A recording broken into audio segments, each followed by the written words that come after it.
Assalamualaikum warahmatullahi wabarakatuh. Salam sejahtera selalu buat kita semua dan semoga semua makhluk hidup berbahagia. Oke bos, kali ini saya akan berbagi pengalaman yaitu bagaimana memperbaiki motor fan radiator. Video ini adalah salah satu permintaan dari teman YouTube saya dan semoga bisa membantu teman-teman semuanya dan bermanfaat untuk kita bersama.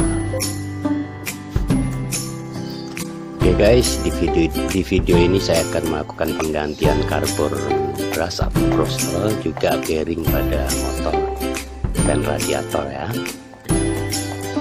Ada beberapa hal yang harus diperhatikan oleh teman-teman, yaitu khususnya pada saat penggantian bearing. Ini sangat penting sekali, jadi mohon untuk diperhatikannya dan simak sampai habis agar tidak terjadi masalah-masalah baru pada motor fan tersebut. Pertanyaannya kenapa kok bisa terjadi masalah baru? Jawabannya adalah motor fan dari tipe Xenia atau Avanza ini sangat tipis sekali. Jadi istilahnya itu plug and play atau sekali pakai buang. Namun kita bisa memperbaiki. Jangan khawatir.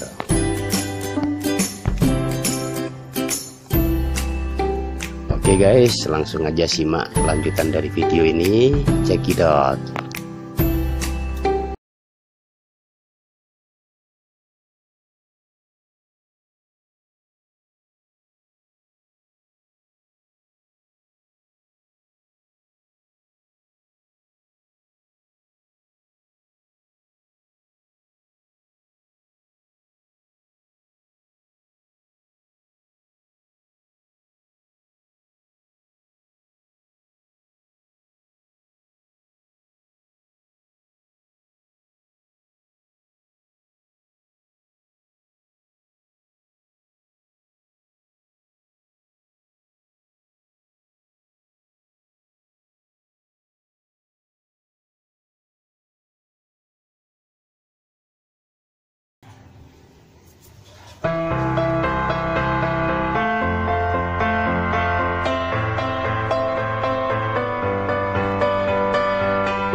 Oke bos, sampai di sini tutorial dari saya.